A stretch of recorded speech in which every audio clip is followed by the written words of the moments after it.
Can a P2 car? Does he gonna have to come in for like another quick? Yeah, they do. I think you could. The next GT cars to come in could potentially go the distance. That last stint, you're looking at an hour stint for a GT car, but a P2 car, no, I don't think they can. They've got smaller fuel tanks. I think they're going to need to. This car's going to need to stop again for a splash and dash. That car's still stuck there. Yeah, who is actually in that 48 car? It's Keating. Okay, well, that's kind of, in theory, the team owner, well, not team owner, but the man who brings I suspect, the budget. He owns 10 car dealerships in Texas with, and the Viper Exchange, which is a Dodge Viper specialist. So that's a connection with Marc Goossens. Marc Goossens is very much in with Viper Exchange. It's his Dodge Viper specialty dealer. It boasts the largest volume of Dodge Viper sales in the world. Wow. That just looks like instead of pulling him back, they just push him forward. He's on a hill. Just get him down the hill. So Marc Goossens, you're saying this is his 13th start. His debut in 1996. His best finish 4th overall in 97. Was that with Cadillac, or who was that with? I'm not really sure. 4th overall. I don't know whether that would be with Cadillac, would it? Because Goossens did drive the Cadillac factory entry. I'm not sure they were here in 97 though. But and Goossens also the record holder of 4 wins in the Zolder 24 hours. 97, 98, 05 and 07. And did Formula 3000 for many years. 94, 95, 96, 99 and 2000. Winning 3 races. Now Louisa's got someone in the pits. Well, I've just spoken to the team of the number 28, and obviously they're exhausted and very disappointed. They said they don't really know what's happened, what the issue is. She made a mistake on the turn, which sent her into the gravel, but other than that, they can't tell me anymore. And obviously, they've had so many issues all the way through this race. He said to take it down to the final hour is probably the hardest bit about it all.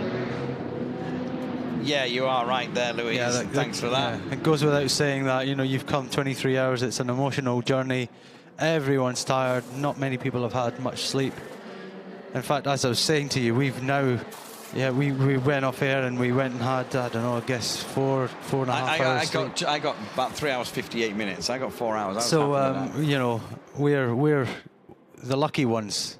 Bearing in mind, I did stay up pretty much 24 hours before that, but but it so was did nice we, to get that sleep. because you woke us all up with your sorry noisy car. Sorry about that, you woke us all up when we were trying to have a lie in. If people don't know what I was talking about, yesterday morning, seems a long time ago now, at 7:30, I was on track with VIPs, driving them round the circuit in the Aston Martin Vulcan, and we're topping out at 196 miles an hour down the Mulsanne Straight, which is only really a few 5 miles an hour or so slower than the P1 cars are doing, and faster than the P2 cars are doing.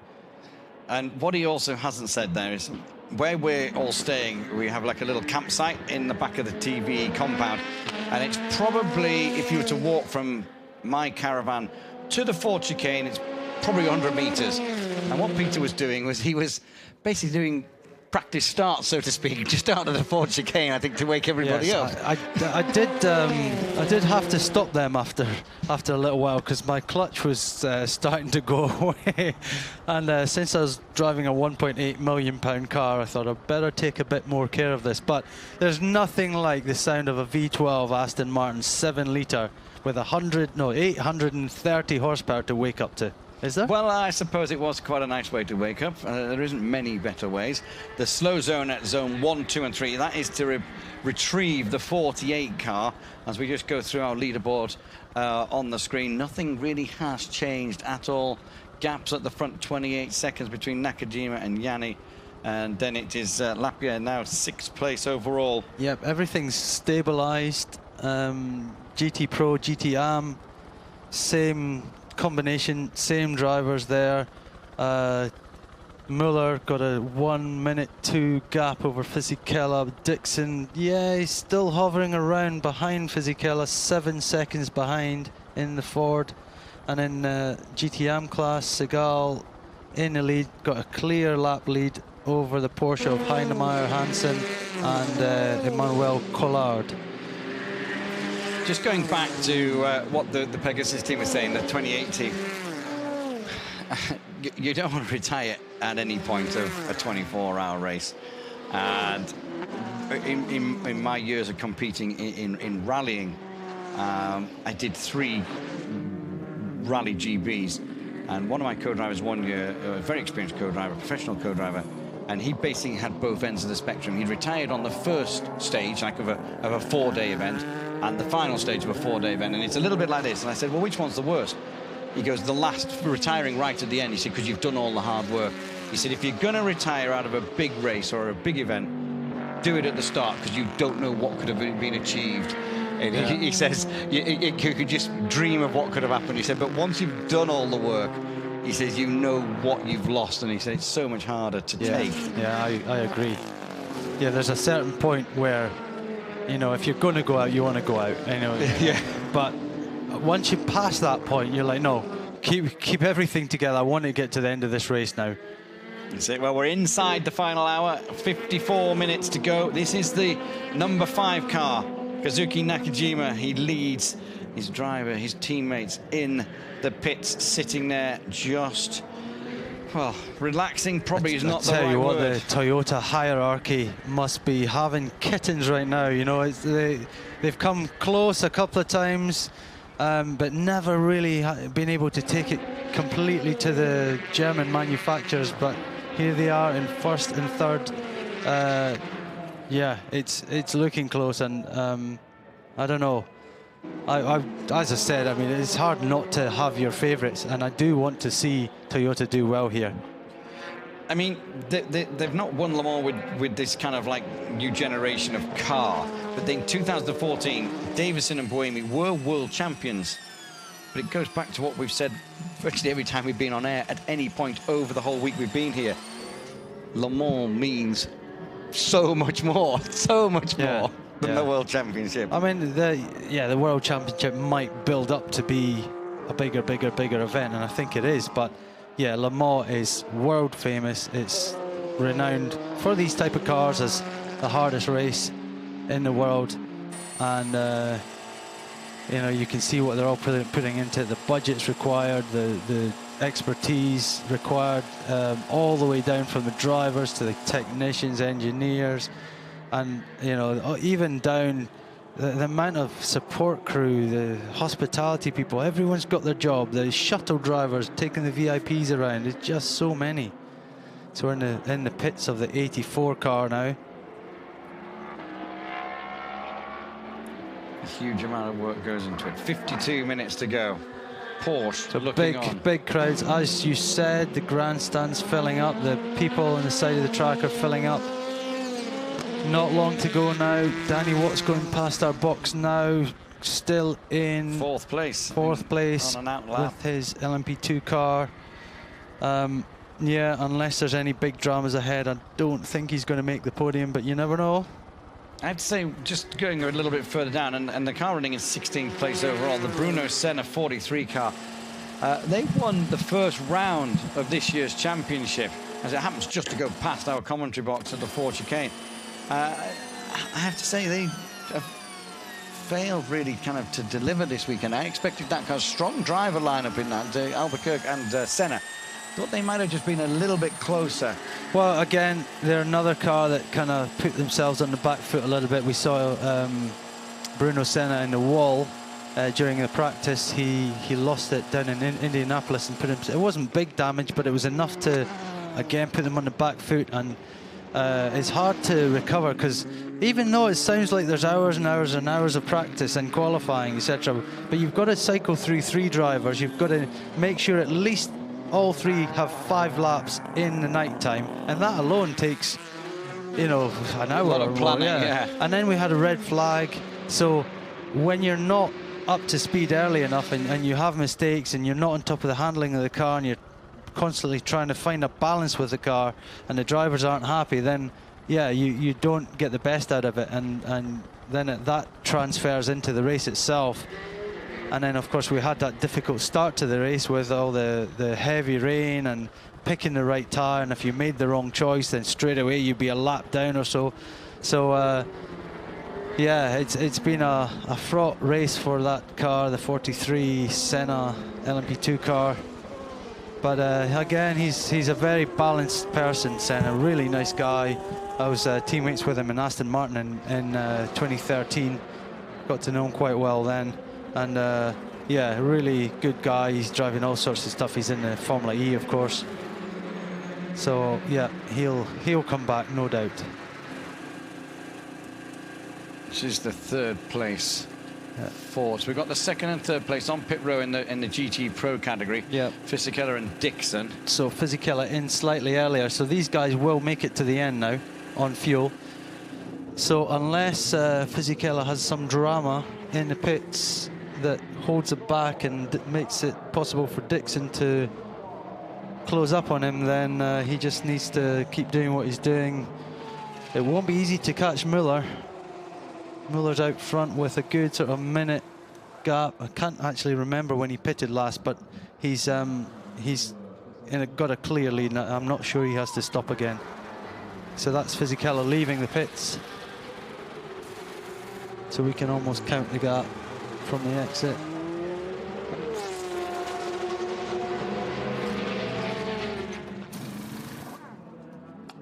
It's a fresh tyres going on again. They've got plenty of laps behind them, so they've got the time to put those tyres on and just keep it as secure as possible. Huge emotion in the 84 garage. Still 48 minutes to go, but a dream for Frederick there. And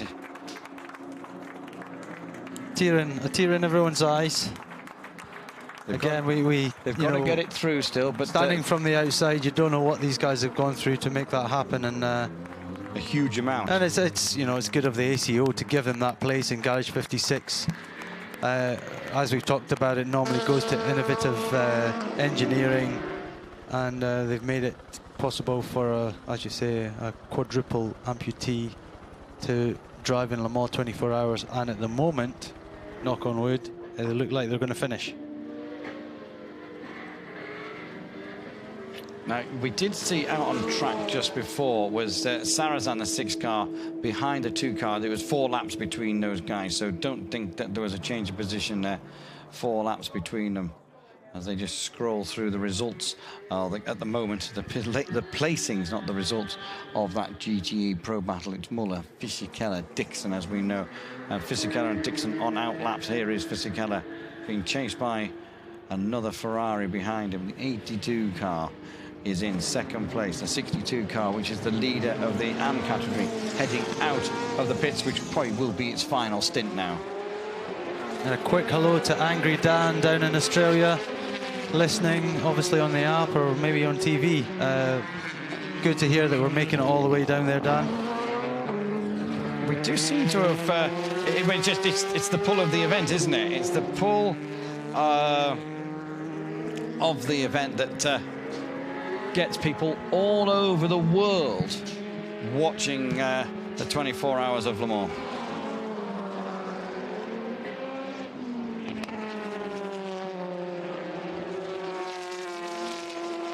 So Jeffrey Siegel probably going to take this car to the finish unless there's any dramas.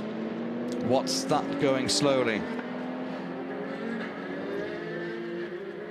That's the 49 car, but it was going slow, but it seems to be back up to speed now. Ah, right, yeah, okay.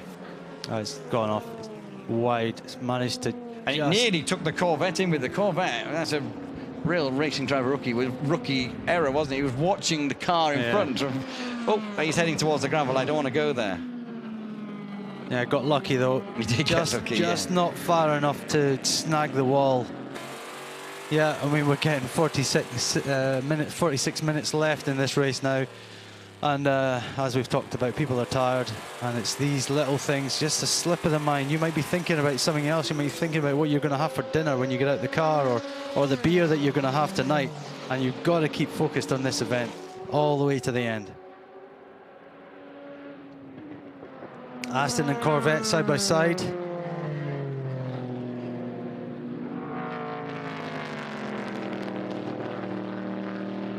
I think that was is that the 95 car going by the 63? Or was it the 97 going by?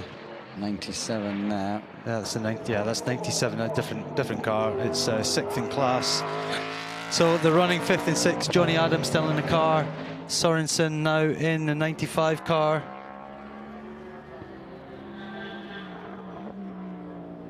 Yeah, I mean, from the point of view of reliability and the job these guys have done, I think it's really good. Aston clearly just don't have the pace. Johnny Adden, of course, born in my hometown, Kirkcaldy. Yeah, Aston just not got the pace here this weekend. Corvette the same. Yeah, it's funny when you spoke to some of the Ford drivers before the race. Of course, you speak to the Aston drivers and the Corvette driver, and they're saying that Ford are sandbagging and Ferrari are sandbagging. And then you speak to the Ferrari drivers and the Ford drivers. Nah, Aston are sandbagging. Corvette are sandbagging. Well, it's clear now who's sandbagging and who's not. Yeah, exactly. And they're not still sandbagging. So yeah, been a tough week for them, hasn't it, for the Astons and the Corvettes? Yeah, they got a break just before BOP break, so balance of performance just before the race began. They got, in fact, I've got the figures in front of me now.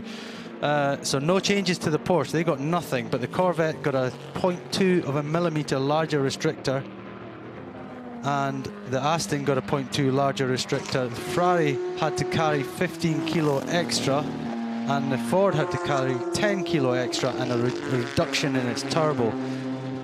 It's made no difference really. I mean, it probably has made a difference, but it's not made a visible difference to what we thought was going to happen with the results. It has been a Ford versus Ferrari fight.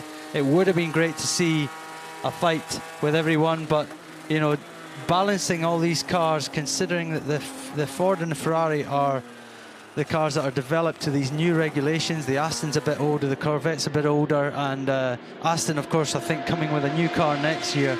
So everyone's in a different timeline of their development of their cars, and yeah, the Ford have been the dominant car so far in this race. As we say, 43 minutes to go, not necessarily all finished yet, but as it stands, Dirk Muller in the Ford, the pole-sitting car, is currently leading. It's in the pits now, in fact. But it has got time on its hands to do as long as it's a nice clean stop. Last stop of its race. Fisichella in the Ferrari, second place. Dixon in the Ford, 69 in third. The gap between Fisichella and Dixon is 36 seconds. The car won, the Porsche is back on the road. Someone, I need to remember who it was who tweeted it. It was basically, want to know why it was in the pits. It's just back on track after short checks. So nothing really there. That was, right. Matthew was wondering why that was going on. A tweet from Anthony Davison 16 minutes ago. Delirious with nerves right now. No doubt, no doubt. No wonder he doesn't want to talk to us. Yeah, exactly. So, we are just coming to the 41-minute mark. Yeah, we haven't really paid all that much attention. It's all been kind of stationary up the top. We've got Nakajima still in the lead. He's still cruising. Well, he's not really cruising. He's going pretty quick, but he's got a 25-second gap over Jani. He's not pushing too hard. He's keeping it safe. That is the 6th car in third place. Stéphane Sarrazin, of course, Neel Jani in second place in the Porsche.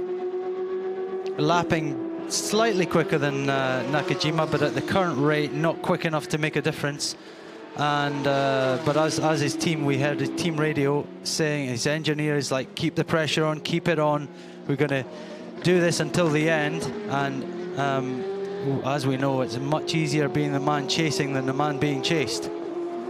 So we believe, well, definitely these cars, the front-running cars, have to stop again. There's 40 minutes of the race remaining, so at some stage. And if I look through my notes, I could probably count the laps, but you know, what were you wanting to know? It's getting late. When these cars are going to come back in again? Of course, Fassler is on his out lap now, but sadly, we're not paying too much attention to that car because I'm looking at the side of that many Toyota. laps down. So the side of that number 6 Toyota looks to be worse now than it ever has been. I don't know whether bits are kind of falling off it as it's going around, but there's quite a messy left-hand side to that 6 car, which is losing at times. So. Yep, and he's lapping a good 5 seconds, 6 seconds slower than the front-running Toyota. As we said, he's got quite a few laps in hand over de Grassi. He doesn't have the pace to be able to push the car to the limit anymore, so therefore he's just got to nurse it home. And if that means a podium, then that means a podium in 3rd place.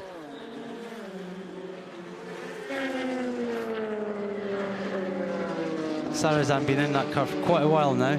I still think Kobayashi will potentially be slotted into that car for the last thing. Possibly, two Porsche on pit lane. This will be the last stop. They can normally do 45 minutes, can't they? So this will be it. Yep, it's all timed. These guys know what they're doing, so they've timed it. So last stop should be now. Car 2, Neel Jani.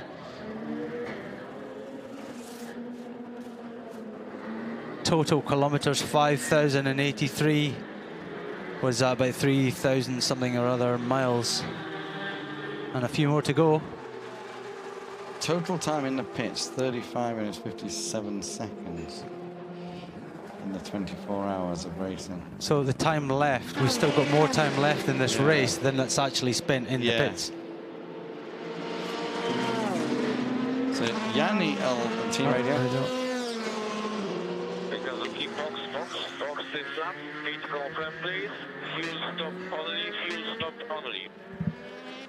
Okay, so as we thought, there's no way they're going to take the Japanese driver out of the car for the finish. He will be staying in, fuel only, tires remain, quickest stop possible. Lights flashing, just... He's keen for everyone just to move out the way, let him through cleanly. I'm on my way. Car 84, well, they're not going to do anything rash because we know they're desperate to get to the end as well.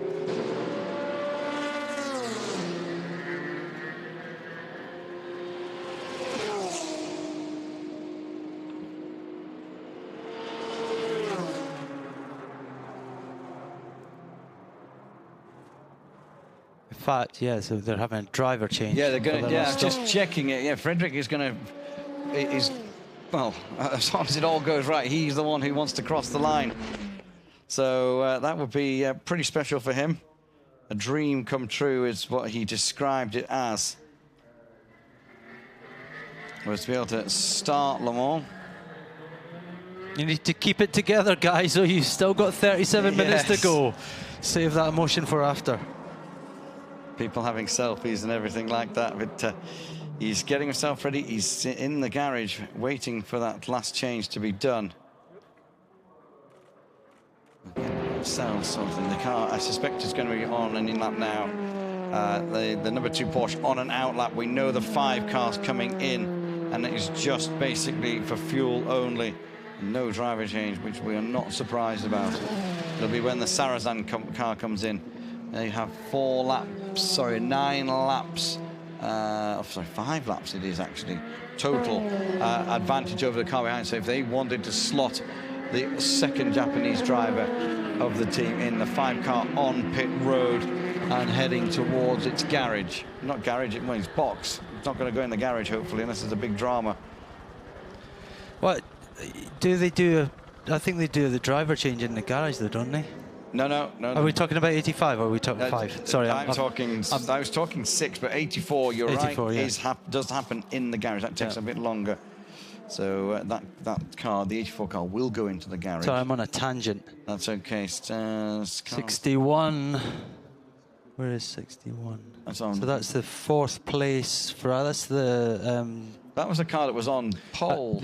Yeah, that's Rob Bell's car. As we said, he's got out of the car now. So he must be very keen to have a bit of a chill out, and because he's done a lot of miles in that car, and Mock is now in the car, but there's been some investigation over its pit stop. We don't know what yet. Nakajima on his way down pit road, 35 minutes and 46 seconds. Team radio. Okay, no, big push. 12 laps. Keep on pushing. Yeah, they're going to the end. You know, they've you know, 2nd place for them is no good. They're just keeping on pushing, trying to force the Toyota into they say mistake. 12 laps to go, they reckon. I'm sure that's what they said, 12 laps to go, they believe. Yeah. So we just keep pushing, put them under pressure. As you say, no one really remembers who finished second. So exactly. Even if it goes pop or it goes in the gravel, trying to get it, it's not. It's kind of all about winning. It is. It is.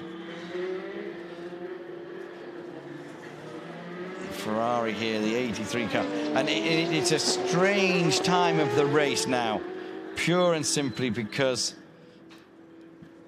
these drivers, in theory, are like kind of just treading water, just going around as safely and as fast as they can, just to make sure that they get to the end now. They've got too close. We're within 35 minutes of the finish. And these teams, yeah, the Toyota number 5 won't be able to do it 100%. But Peter, you did say about it that to try and get a formation with the two Toyotas across the line together. But also what they will be trying to work out in those last couple of laps is they'll be working out, engaging where Kazuki is on the track to like make him so he doesn't start a lap with like a minute to go, so to speak. He'll be wanting to start the lap. You want to cross the line basically on 3 o'clock rather than having to do another lap and do an extra 3 or 4 minutes. True, but just to kind of a 30-second gap, a 32-second gap at the end of 24-hour racing is not very much. They can't afford to back off too much. No, but that's what they'll be trying to do as well, isn't it? Kind of like work. If he drops a couple of seconds here and a couple of seconds there, does that put him into? He'll cross the line basically as close to 3 o'clock as possible, so he doesn't have to do any additional running. Yeah. Because that last lap will get busy, because a lot of cars will start slowing down because they'll want to be behind the leader to make sure that they don't have to do another lap. 11 laps to go, 11 laps to go. Porsche also stop and just refuel 1 lap earlier than you. So it is a straight fight. These guys are not coming in other than any problems. I don't see these guys coming in for anything else. It's 32.69 seconds, the gap. They said 11 laps, didn't they? That's what they... Yes, yeah. 11 laps. But the last radio communication from Jani was before he crossed the line, so he said 12, so same thing, yeah. So all attention on this car 5. You know, it's not a bad place to be right now. As the driver, you're not feeling nervous. You're just doing your job out there. Well, I don't know. I think it's worse for the drivers sitting here in the pits. His teammates, they're actually they're beside themselves with nerves. And for him, he's just concentrating so much, doing his job. And for the number 2 car, of course, pushing to the 100%, trying to close that gap up. We're looking at the Grassi away. Or is that a number 7? Can't really see. So one of the Audis, and he's on his out lap. It's probably de Grassi. So I'm going to be around about 385 laps, depending on when that message came in. Replay, was this? Is this a position change? It is. It is a position change. We missed that. Emmanuel Collard going past Heinemeyer Hansen and pulling away in the last 31 minutes of the race. So he's, that car who's been in 2nd place for as long as I can remember has just dropped to 3rd. We did talk about Collard and Rui Aguas being a very strong driver pairing together with their co-driver, of course. But they had issues at the start of the race, and now they're on the way up. And if this race went on for another 6 hours, I'm sure they could probably move up into the lead. So that's Ferrari 1-2 in AM category. Collard 2nd place at the moment. Segal, of course, up in the lead. He's done a lot of laps here. Every time I seem to look at that car, he's in the driving seat of it. Muller still leading. Fisichella, healthy gap there. 1 minute and 19 to Scott Dixon. Another 35 seconds. And then Muka in the last of the sort of front-running Fords that didn't have so many problems. Of course, there is a Tinkno car back in 9th place, last in GT Pro, that's had its issues. The Aston Martin still running 5th and 6th in class. And the Chevy, only one left now in the Pro class, and that is Ricky Taylor at the wheel in 7th place. Well, that Ferrari 83 that's just gone into second in the in the AM category. They finished second in GT AM in the first 2 rounds of the championship as well. So they're very consistent. Yeah, very consistent. So of course, Fisichella, he's won here before, been on the podium here before. It looks like he's going to make the podium again, but just not on the step he would like to make. Ford just have certainly all the answers right now. I suspect 30 minutes to go, though. Yeah, I guess I suspect there's some very, very nervous people down in the Ford camp. The whole project of this GT Ford was kind of Tracy Krone car in front of him, kind of bogging him down a little bit. It was the Ford GT program was kind of born out of celebrating 50 years since Ford won, like that famous victory they took. So it's really, really special for them to win it on their first time back. It's gonna be, yeah, tense times. I actually met Henry Ford the other day when I went to see my guy that I knew at Ford, Gerard Quinn, and he said, "Oh, I'm a bit busy. Have you met Henry Ford before?" No, I haven't. It's kind of like royalty within the motor world.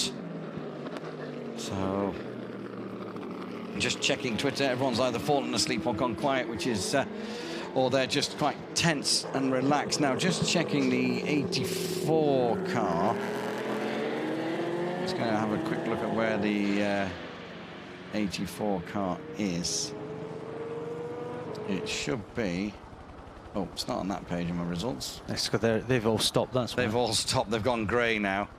Oh, there's the 84 car. So they haven't done the driver change yet. They're still waiting to come into the pits with that car. 25 car just coming down pit road. Pizzola on board that one. That's the Chris Hoy car. Chris Hoy not doing himself any kind of disservice here. He's kept it on the track. He's made no mistakes. I think there was one pit infringement that I can remember for them. The 12 Rebellion still going. Had some injectors in it recently, but it is on the track. Well, you know, his skills as a sportsman, as someone with a strong mind, are very transferable to motor racing. He might not have the experience. He's, I think, only been racing for what, 3 years or so, but he's certainly got the mind of a sportsman. So he's able to hold it together and just keep the car going. Again, it was one of his dreams to come here and race in 24 hours, and it looks like they can finish and do themselves proud.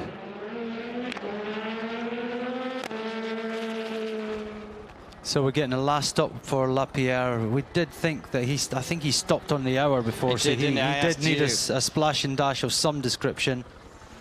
So yeah, Lapierre is, I think, coming in fairly soon.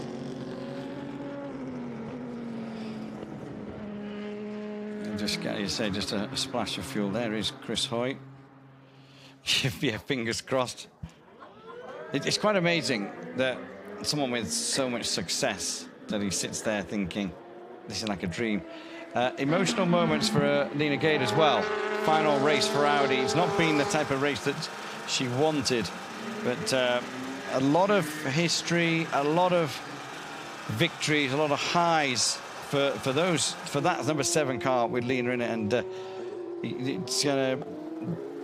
that's gonna be a massive change in that team when she disappears. Yeah, big shoes to fill, or probably small shoes, but you know what I mean. Yeah, and she did. There was a tweet from Audi yesterday. I forgot to mention it, but there was a tweet of Lena leaning out of her little terrace thing on the pit lane. I don't know what you call them, where the pit perch. Pit perch. And she was leaning out and she put a sign on it: unless you're Brad Pitt, don't bother coming in. So she had that when she was getting herself ready for the race. So I don't know whether Brad Pitt went in, but he was more than welcome to have a look around her pit perch while she got herself ready. It's a big result again as well, as long as they can just finish off the final 25 minutes in this team, the 36 team. It's even if you don't finish on the podium, just finishing, as we talked about with like the Tattinger car, is people set their stalls out. We're going for a podium, we're going for a win, or we just want to finish. And you get within this close. The 5 car dives down the inside of the 99 car onto another lap.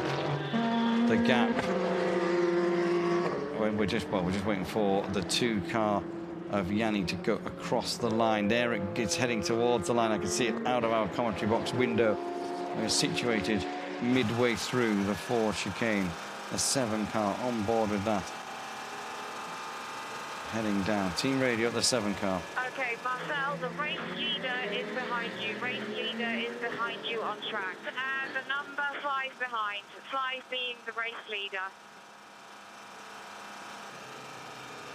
That's basically don't ruin their race kind of thing, isn't it?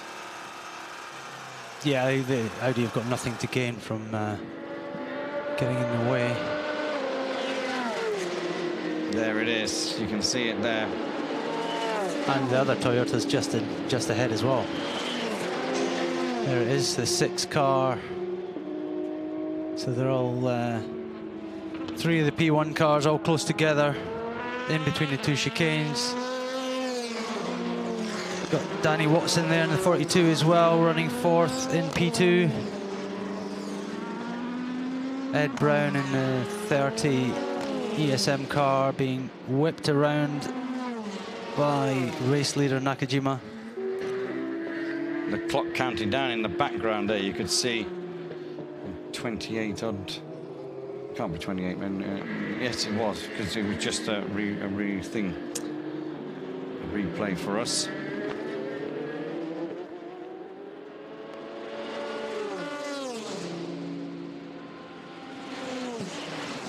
Tracy Crone in his own car, eager to get to the end, of course, looking like he's going to do it again. Another team that comes here every year, and I think they've got no intention that they're trying to win in P2, but they're here racing and they're trying to get to the end, and so far so good for them.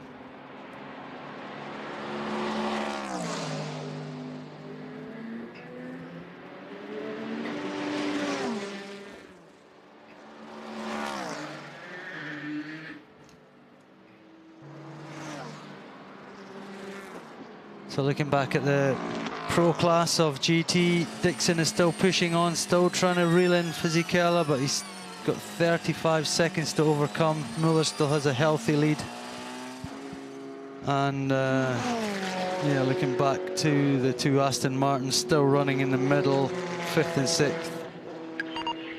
Black and orange flag car 82, leader lights not working. Black and orange flag car 82, leader lights not working. What kind of lights? Wasn't sure. Well, that leader lights. Black and orange. So that's not a good thing. Surely they'll leave him alone. I mean, that's a warning. I don't know how long he can take that warning. That's the lights that we talk about down the side of the car. I would think they're not going to punish him for that. Normally, if the race was halfway through, they'd need to fix that during a pit stop. But that is in no way dangerous or anything. So that's the 2nd place car, of course, in GT Pro, Fisichella. But with only 21 minutes to go, it'd be very harsh if they took some kind of action to make him fix it, because then he would lose his podium position probably. Okay, Louise is in the pits. Just 20 minutes remaining of the 24 hours of Le Mans, and you're leading your category. Yeah, Jeff's out there. He's doing an incredible job. Our Ferrari has been just so consistent, very fast. It's awesome to come back here for a 2nd year. We finished 3rd last year. Came back very determined to run up front. We've done that today, so we're planning to hold on here to the end. Without tempting fate, everything's been going well. You've had a good run, shall we say? Yeah, I mean, we've had just a couple little mistakes, but nothing like what we had last year. lot of issues last year outside of our control, but things have been going really well. We've got our most reliable guy in the cockpit right now, Jeff Siegel's it's like having a computer drive the car. He's phenomenal, just always thinking big picture, making very smart decisions out there, and it's been a great run. And, you know, Bill Sweetler, my teammate, had just a phenomenal stint to round things out. It was 5 seconds faster than last year, which is incredible. Wonderful, thank you. Thank you. Thanks for that, Louise. 68 car just being told, just keep the gap, just keep it going.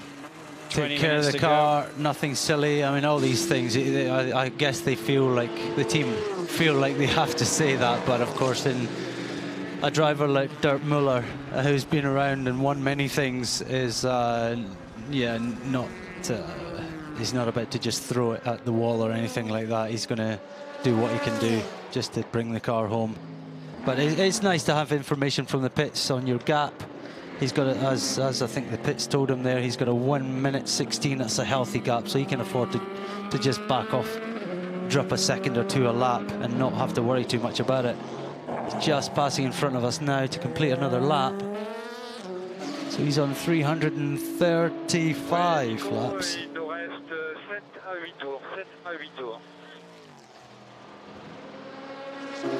Right, Louise, can you translate that one for us, please? She's a bit busy at the moment. She's not going to help us out, but never mind. Car 82, I just want to kind of see, I'm going to look out the window for it because it's the lights I think they're talking about as those lights we have explained during the broadcast during the week of, there's 3 lights on the side of the car. And depending on if you're in the first, second or third place in your category, they light up. Number 5 is just passing us now. It's got 1 light on. That's it. And it's in the lead. It's in the lead, you see. So, and I think that's what they're saying isn't working. So 36, you can see the 1 light on the side of it there. And they are color-coded to the little categories that they're in. Red being P1, blue being P2, green being GT Pro, and like an orangey color if a GT Am. If you're just wondering what that was.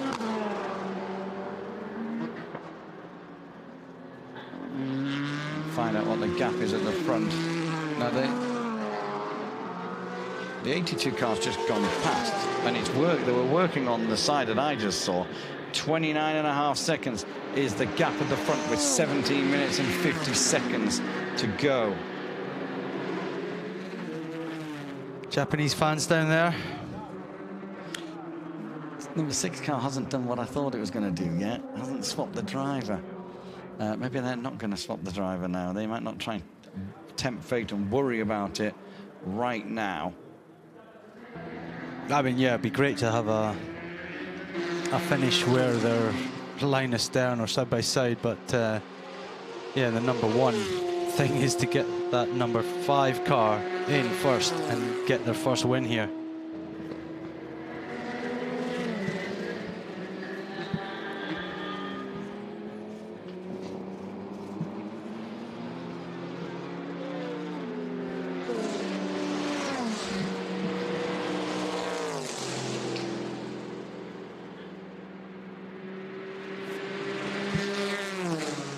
So looking at the order, the last sort of major change of position was Collard taking the 2nd place from Heinemeyer Hansen in the Porsche in the GT Am class.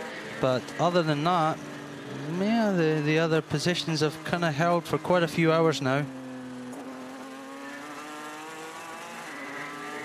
3rd place, 37 cars into the pits for a final stop, Petrov.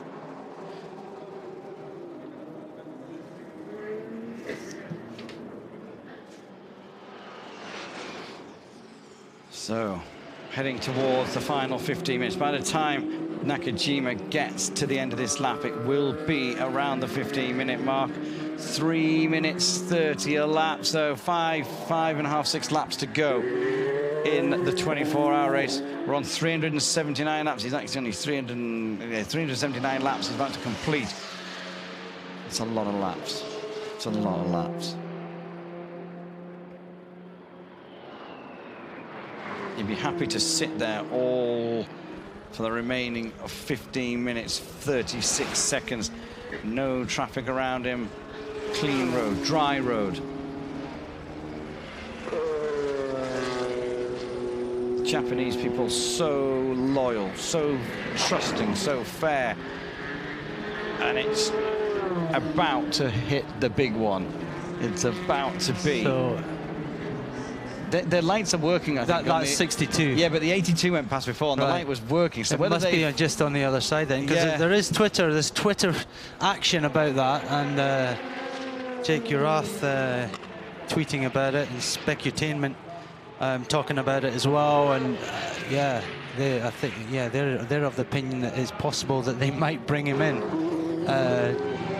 to have to get it fixed, which obviously would cost him his second place, if not his third place as well.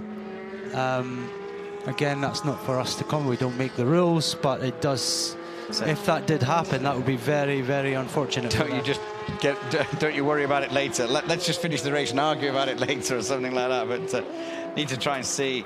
And Frederick Sisset is getting lowered into the car for the final. Well, what is now the final 14 minutes. There's Straka in for a splash and dash, followed by the 50 car as well.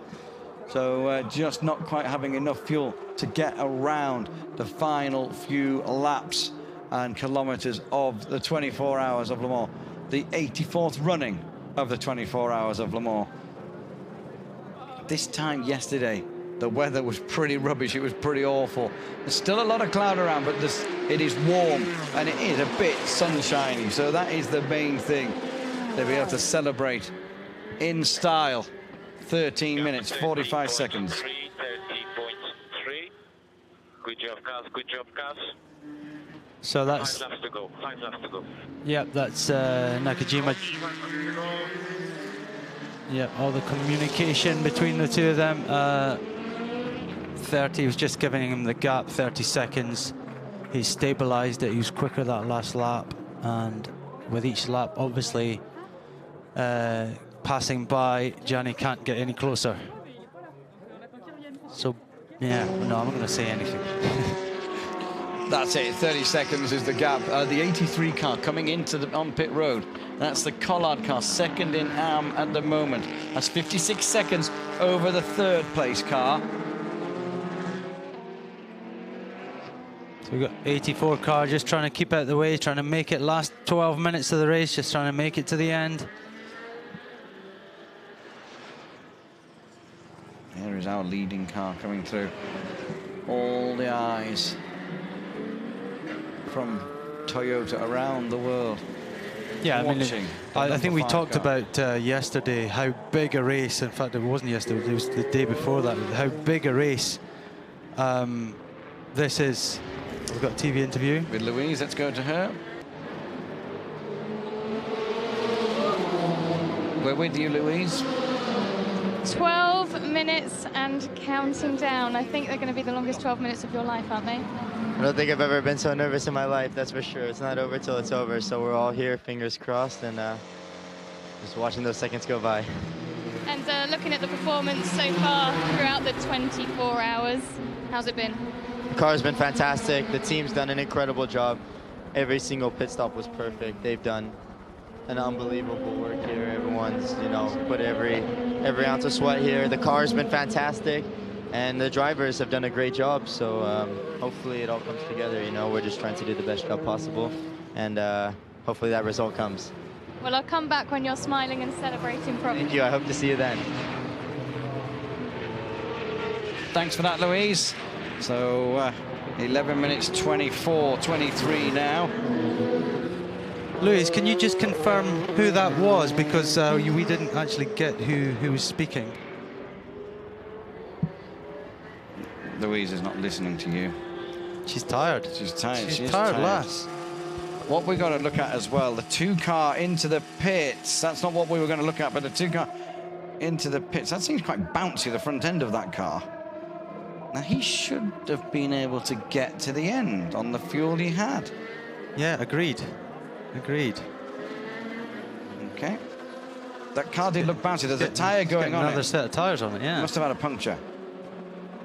Putting fuel in it. Must have had a puncture. It. So Louise... Getting the right side wheels. I'm trying to see that front. No, Getting left as well. Yeah. That's bizarre. That's really strange. Yeah, I mean, and then those guys are thinking, what's going on there? they've got a gap, so it's not a problem. But we saw Audi just before. They were just putting on a second-hand set of tyres, used tyres.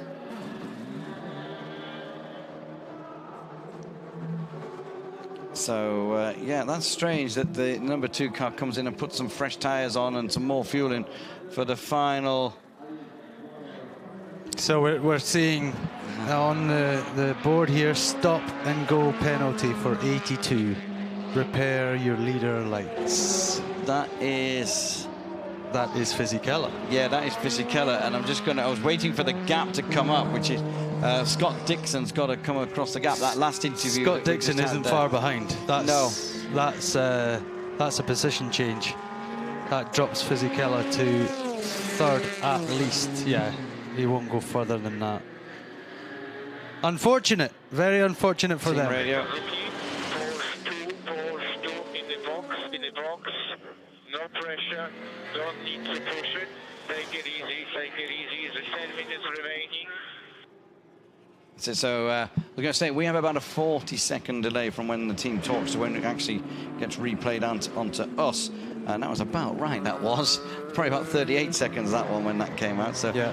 82, stop and go to fix the leader lights. That's so disappointing. So for them. in one sense, for Kazuki, he's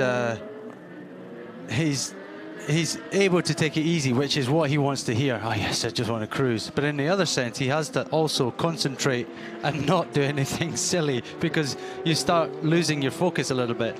Now he might be wondering. Why does that Porsche come in? What did it have a puncture or something like that? And if I'm totally honest with you, that's the kind of thing I was wondering. Was there a puncture on there? But they did put fuel in the car also. So strange, because I thought they would potentially be able to go to the end of the stint. That is inside the 36 car you're just looking at. Here is the 6th car. There is the 36 car, leader of the P2 category as we speak. But it is Kazuki Nakajima. 8 minutes, 10 seconds to go, and he is leading in the Le Mans 24 hours. And Peter's talked about it, about how passionate the Toyota team, and Mr. Toyota himself is so involved in this whole thing. I mean, he goes on rallies to watch his rally cars, he goes watching his race cars and everything. He just drives himself. He drives in Nürburgring 24 hours. He's always at Nürburgring, yeah. You know, he's full hands-on. It's a great when your top man is a racer as well. It's a kind of exactly. Then you know the budget's going to keep coming to go racing, which is, you know, as racing fans, as drivers, as people involved with the sport, it's good to see. So Chip Ganassi in the pits there. They've had a lot of success. Chip Ganassi's won a lot of stuff. Pretty much, yeah. I mean, that's pretty much confirmed a Ford victory with that final penalty, stop-go penalty for Fisichella. He's not in the pits yet, isn't Fisichella, but well, yeah, they'll be fighting it. They will be fighting it. Make no bones about it. No, that's a 62 car. Yeah, we keep seeing 62. We need to look out for it out the window. But yeah, just going back to Chip Ganassi there, he's pretty much won everything in America. He did do Le Mans himself as a driver, but to come over here, yeah, half the team is based in Europe, the other half over in Ganassi Racing. But to come here, your first time as a team, and to be leading with 6 minutes 45 seconds to go, I'd be curious to know where that sits. What? This is the 5 car. It's slowing down. It's got no power. Louise, you probably won't get anything, but Kazuki Nakajima on Team Radio, because I'm not sure whether you hear it. He has no power. No power with 6 minutes to go for the 5 car. Look at his throttle. It's flat. And he's doing 98 kilometers an hour. This is just incredible.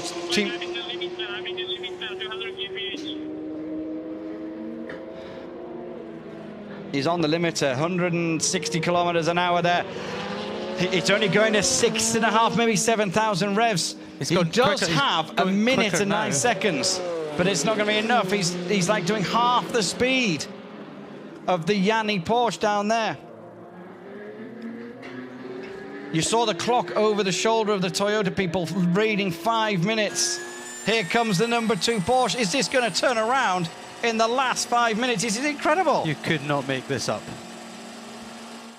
I was getting all my stuff ready for Toyota. I haven't written anything yet, but I was going to get all my stuff ready. There's disbelief. Just like, yeah. There's disbelief in both camps here because no one can really believe it. This is madness. This is madness. The gap already down to 55 seconds. It was at 1:09 when Nakajima reported the problem. It's already down to 55. Man, he needs the number 6 car behind him, pushing him down the straight. Keep pushing. Car 5 has lost power. Car 5 has lost power. Neel Jani be thinking, you what? Yeah, they don't say things like that as a bit of fun.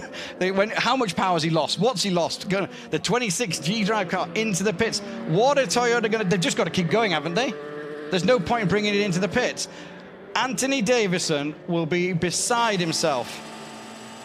I'm speechless. Am I watching this? Is this really happening? They must be the same. It's the greatest race in the world. Who's that behind him now? I think that's his teammate.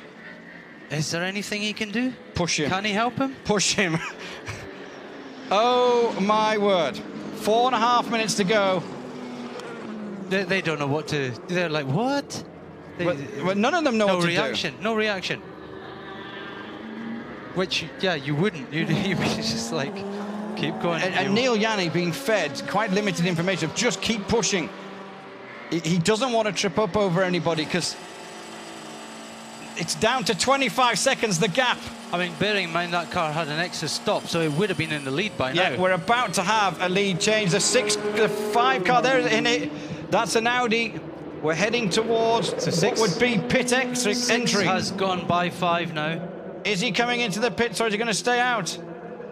He's staying out. Is that the sign of him on the Here he is. Here comes Jani. Jani's heading towards the Ford chicane. He's out of the karting, down to Ford chicane. And there is the 5 Toyota just exiting the chicane.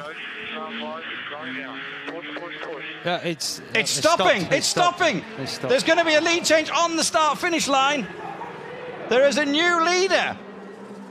3 minutes, 21 seconds to go, and there's a new leader. The 5 car has stopped. They can't believe it. They're going crazy in the Porsche camp. Look at them. Oh, my word. It is quite incredible. And yeah, they cannot believe it either. Oh, man. Unbelievable.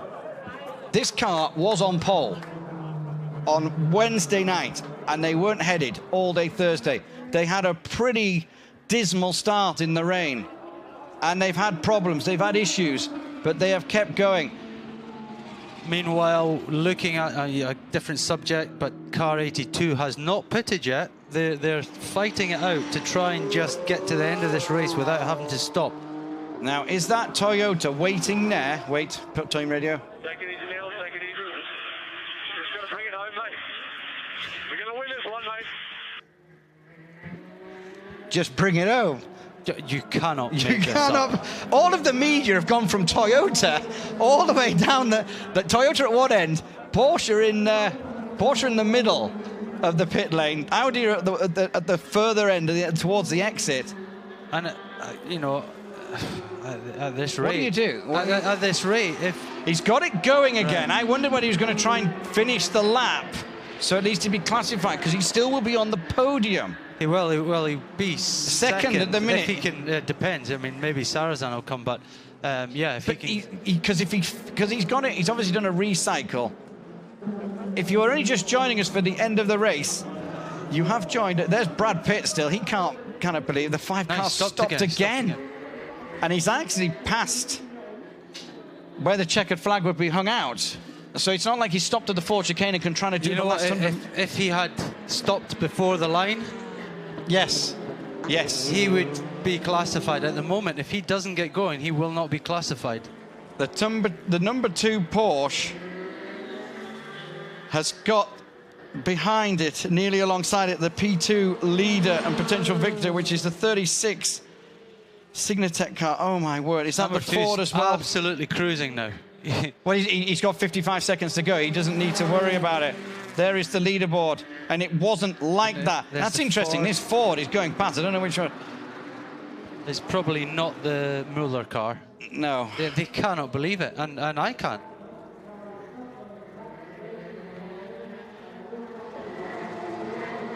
There's a bit of frantic activity going on. I don't know whether Louise wants us to cross to her or not, but there's frantic activity going on. But Porsche are running around, getting out their celebratory victory stuff, which was packed up in the cases and in the trucks. I tell you what, at this rate though, something else might happen. 10 seconds to go. There goes the 6 car. The 5 cars moving again. This is definitely the last lap. We are over the 24 hours. 4 hours has elapsed. This is the last lap. Here comes the 2 cars through the Porsche curves, through past karting. It's got to run down this straight. Yep, the Ford's back off. He discovered what he probably thought the Toyota was still in the lead. Yeah, probably, yeah. Jani is still pushing really hard. Has he been told this is the last lap? Because normally they slow right down. There he is. He's through the Ford chicane. He now, I think, is aware. Oh, he's very aware. Oh, my word. I cannot believe it. Le Mans 24 hours on the last lap. For the 84th edition of the 24 hours. This is, I've seen quite a few races in my time, but I've never seen this. Edition of the 24 hours of Le Mans. Well, just listening to the team radio. Cool down lap. All drivers will do a cool down lap. There will be a selected number of drivers which will have to follow specific instructions. I am wanting to hear that Porsche radio. I think it goes along the lines of, well done, mate, you've just won. Look at the Porsche hospitality on the Ford chicane is just erupted.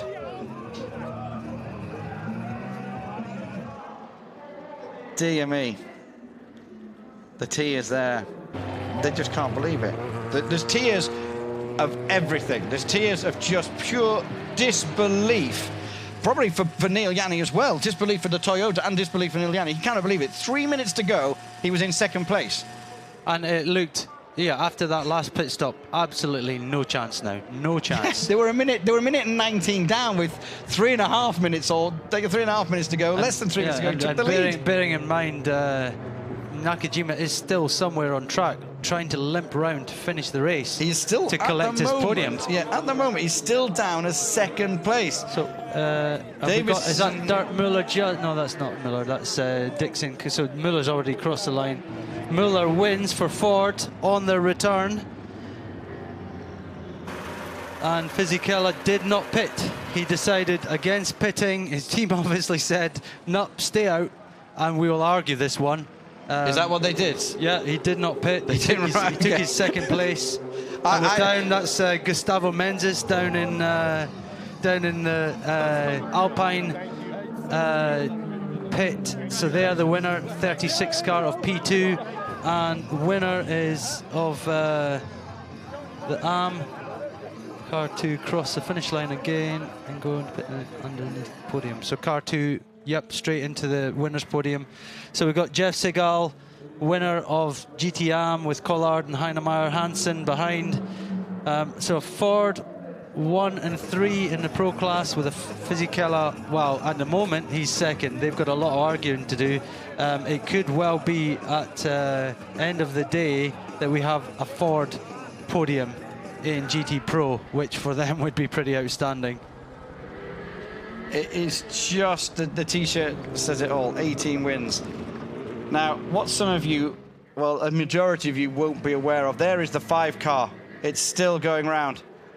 Heartbreaking for these guys. The amount of effort they've put in. They did nothing wrong, nothing. The only one who made one small error, I suppose, would have been Kobayashi.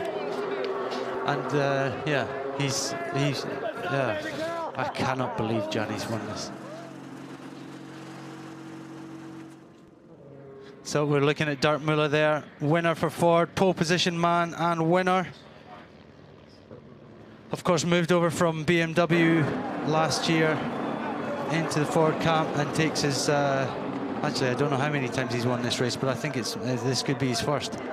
Well, I mean, what I was going to say, what a lot of you don't know is that was so unbelievably amazing. 84, the 84 car, the Frederick Sasset car crossing the line. There's a lot of tears, well. Yeah. He's a winner for Ford, of course, Dirk Muller's teammate. let's not forget these guys that put in all the effort. Yeah, well, I mean... Well done to everybody. We all did right, everything. It's just one lap. Well done. Does anybody see what happened? What happened? No, at the moment, no. Kazuki wanting to know what happened. Oh my word. I mean, this... Elation and heartbreak. Yeah, and that's what this race is all about. Tears for everybody here, but...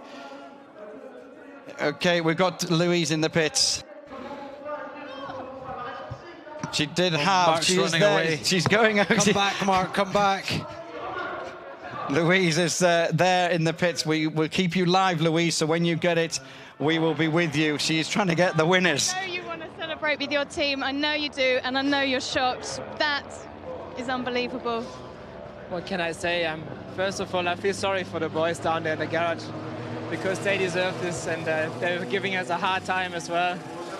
This race should have had 2 winners. It was a really unbelievable race. Well done. Thank you. Thank you. Yeah, very good humility from Mark. Lovely guy, Mark, and he knows what the other team's going through and has been through. And but at the end of the day, he's a winner. It is, I don't know. I mean, it's so kind of unbelievable. You'd have to make a film about it. Fortunately, I'm sure they will. Unfortunately, I think that's what Louise is doing. She is making a film about it. I mean, I can't believe what happened in that final 3 minutes. It is just staggering. I mean... It was like a joke. It was like a bad joke. I could not believe Kazuki was saying that he's lost power. And because when we first cut to him, he seemed to be going still relatively quickly. And then the lead... But this is the time when they kind of discover what was going on. It's just incredible. Absolutely amazing. Oh my God, how lucky are we? And we are lucky, we are lucky. Fantastic work. Those to all the team, man. That was a team effort. Well, yeah, lucky because they won it with only 1 lap to go. But is there any luck in being that far up the order after 24 hours? No, they all did their job, and you know, they're clear that Toyota was taking the fight to them. They fought back, and it did look like it was going Toyota's way, and they would be very gracious losers. But you know, now they have to be gracious winners. It's unbelievable. And Westy there. I'm still struggling to so at the moment, comprehend what happened. I've completely forgotten. Fortunately, you kept abreast of what was happening in Pro and Am, and I just first kind yeah, of... I mean, that last half an hour, it just looked like nothing was going to happen. And all of a sudden, well, it kind of started with Collard taking the 2nd place from Heinemeyer Hansen in Am, and then we had the Fisichella warning, and it looked as though they'd let it go, and then he didn't, and he got asked to pit. He didn't pit. So there's going to be some severe discussions going on over that one. So however that is resolved, it could be that Fisichella gets to keep his place, or it could be that we have a Ford 1, 2, 3 on the return to Le Mans in the Pro class. And of course we have the Lapierre Alpine car, and local winner. Oh, I mean, resident, Le Mans resident. There's here. the 5. The 5 car is going across the line. They are going to be classified as second. I don't think it's going to go any further. I think they're going to pull it up. That's a very hard. I mean, it's a it's a reward of sorts, but yeah, unbelievable. You've got the clear win in your hands, and you finish second with 3 minutes to go. I mean, I have to say, I can't remember exactly what the clock was reading on the TV monitor. This would take a long time for these guys to sink in. I mean, well, just look at them. They're just kind of like shell shocked. Yeah, it is. I mean, and likewise the Toyota guys. You know, I just can't believe it. They're sitting there. They're nervous as anything, and thinking it's going to happen, and then it doesn't. And yeah, poor old Anthony Davidson. All that work done. Well, not just him, obviously, but they will not want to go on the podium. They have to. Ford Radio. I love you guys. You're the best. We made history here. There you go. 68 car. That's Dirk Muller talking to his team. Quite quite relaxed about it all. Well, yeah, I guess he's quite emotional. These two are just kind of like still going on like, what have we just done? What has just happened to us? And kudos to again, going back to the Ford team, kudos to them bringing a brand new car here, gradually improving it through the year, and taking their win 50 years on from their last win. Just quite amazing, yeah. That was some big celebrations all around here. Happy Ford people. Celebrations.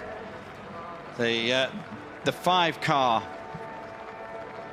of Kazuki Nakajima has been classified in 2nd place.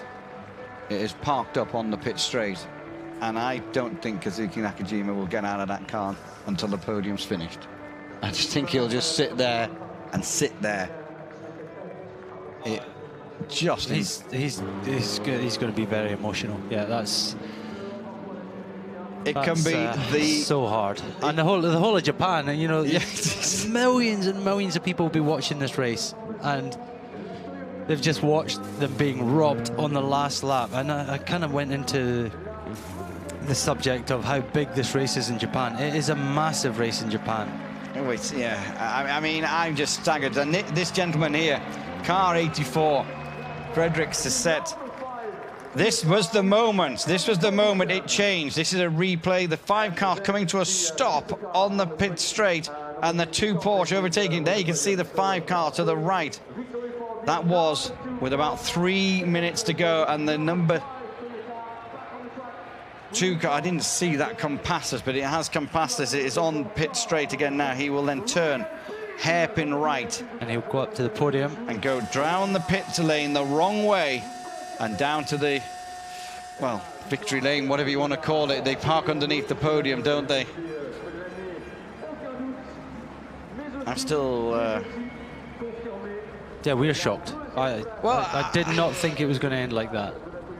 No, and as we said, it was all the more dramatic because the 2 car stopped for fuel and tyres, and there is the 5 car being pushed back up into Parc Ferme. It stopped on the across the line, and it's now being pushed by the mechanics to the Parc Ferme, which is basically just on the inside of the Ford chicane. I bet they can't. Well, not so much they can't believe it. I don't think anybody can believe it. It is quite staggering. We talked. I think many times getting out here on how brutal this race can be, and that's just shown it again. You best keep your visor down, mate. And, you know, they've all of them have done a fantastic job, and yeah, you have to say Toyota did deserve a little bit more than that. Now, I don't know where, I mean, we can actually, that is going on outside our commentary box. Hang on. And I can't even... I'm looking at the screen now, and I'm not seeing a classified number 5. No. I'm seeing Jani, Sarrazin, and De Grassi. Well, what I was looking at outside the window as well is, I don't know where Kazuki Nakajima, we saw him get out the car, but I think he sat down somewhere. I think he sat down on the floor in Parc Ferme. I just think he's hiding somewhere now.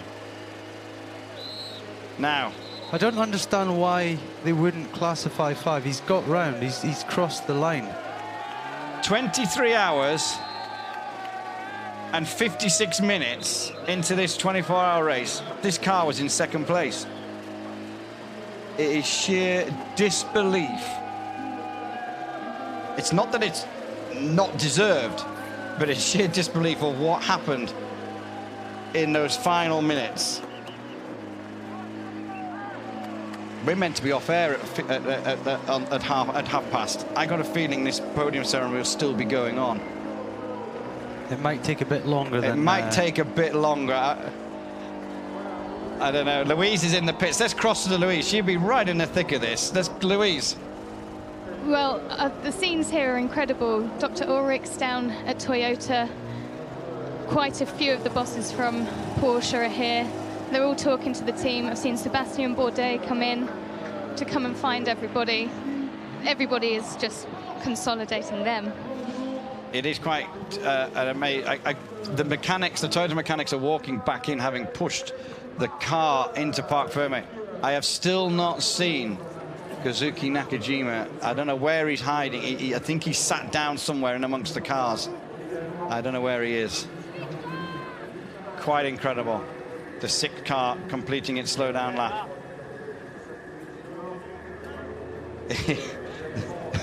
Romain Dumas still shaking his head. He's kind of like, has that just happened? Is someone going to suddenly take this away from me? Is this what? We're actually going onto the top step.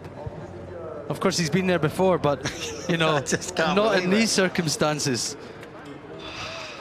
Well, interestingly, the number 8 Audi, which is now being classified as third, has made its way round to the pit lane, which is where it's meant to go. Incredible. Just totally staggering. It's not often I'm lost for words, but I don't know what to say either. I'm glad I'm not down there near the Toyota pit, because I'd be crying. I had tears in my eyes because I couldn't believe what was going on. It was just absolutely unbelievable. It's just quite amazing. Yeah. If the director is listening to us, are we still coming off air on past? Because I'm not sure whether we are or not, because this is going to take a whole lot longer to exactly, yeah. Just shaking his head.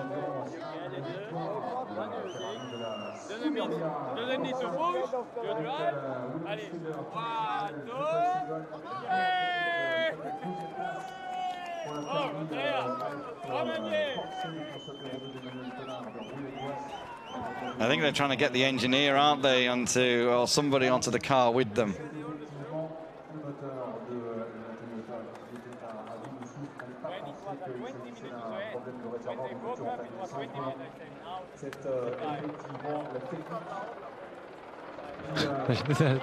They're like, I love listening into it. They don't know what to do. They're like, what's just happened there?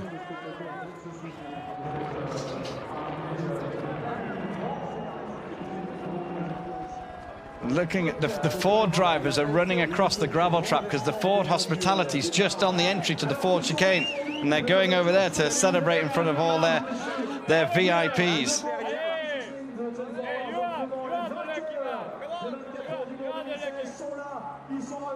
I go down the timing screen and look for 5 because he's disappeared off the top, and I can't really. In instead, you're getting a lift back with Frédéric Cissette. Yeah, of course, she's been stuck out there for a while, hasn't she? Yes.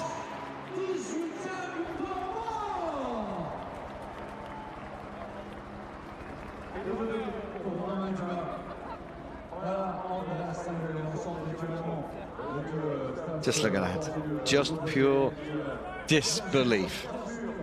And joy. Well, yeah. I mean, and heartache. Like, the work that these guys have put in to have it snatched away like that. That'll take a long time to recover from, won't it? It's just... You do everything right. Absolutely everything. 24 hours of racing and it goes wrong within the last 3 minutes.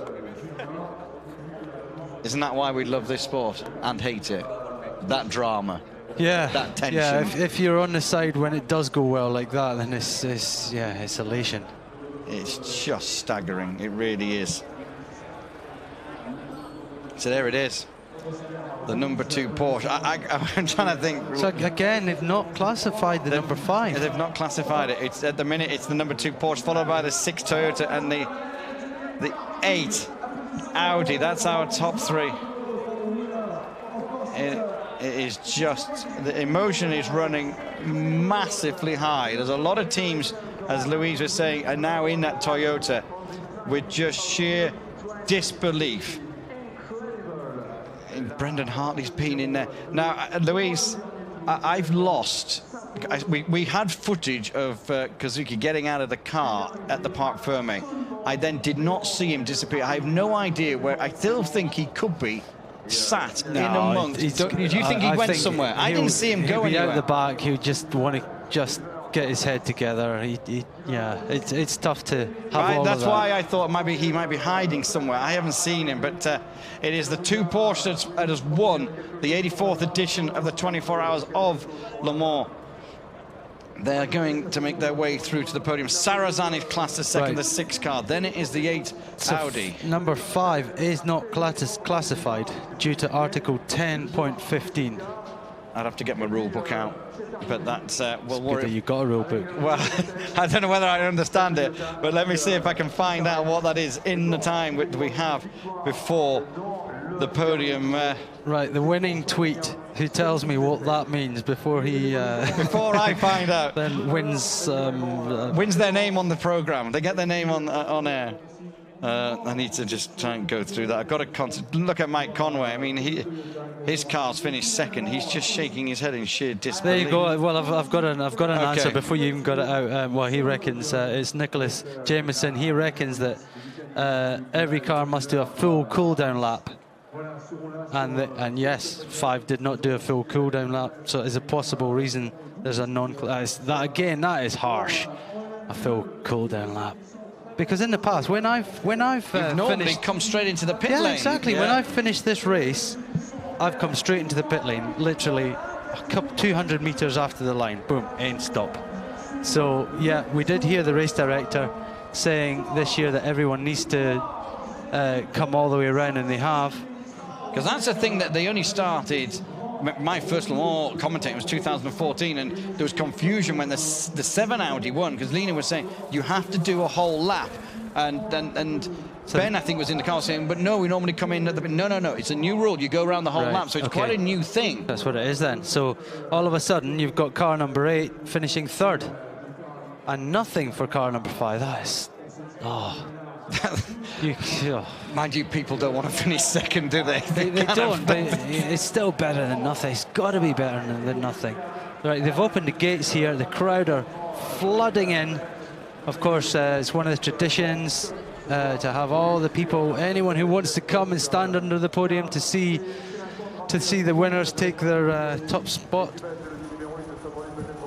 Of course, not just there's 4 classes here. 4 podiums will take place.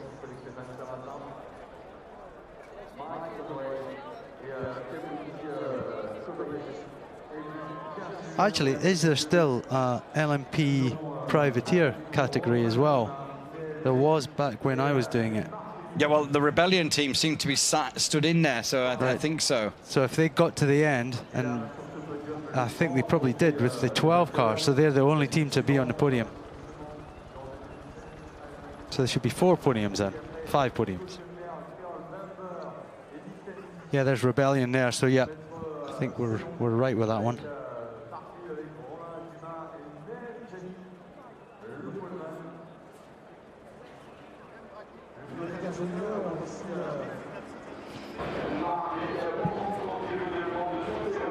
As Peter said, they open the gates so the crowd can get down there and get involved, and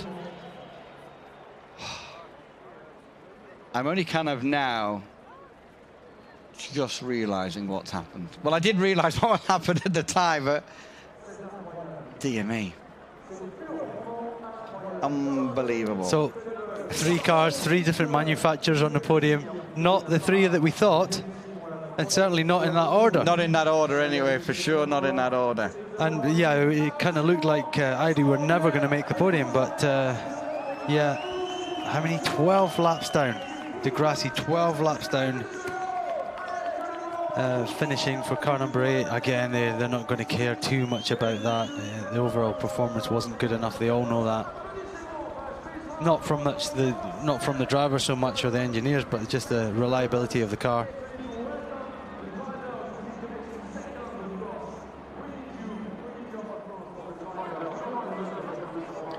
You wouldn't have wanted to be a spectator who thought, I'll tell you what, I'm just going to go make a cup of coffee with a couple of minutes to go and watch the winner come over the line, because you would be really confused, wouldn't you? Within the final 3 minutes. He's still shaking his head. He can't believe it. They go, yeah, Romain, you're going up there. Keep it together, mate. He's been there before, but just not in this category. Dear me. He was obviously Porsche GT driver, Marc Lieb, long time. That's his sort of expertise, and he was brought into the prototypes. He had to test along with a few others, and managed to get himself a full-time seat in the LMP1 car. And here he is, winner of Le Mans 2016.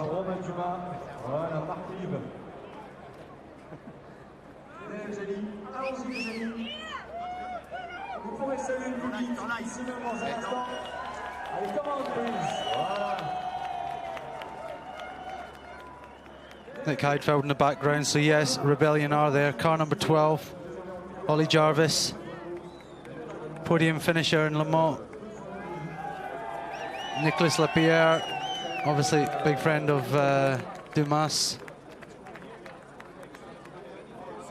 winner in P2.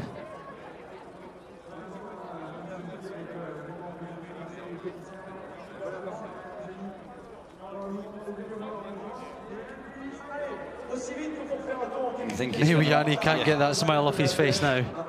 I think it's sheer disbelief. Alex Wirtz there. Again, another long-time Toyota driver. Didn't quite make it to win Le Mans with Toyota.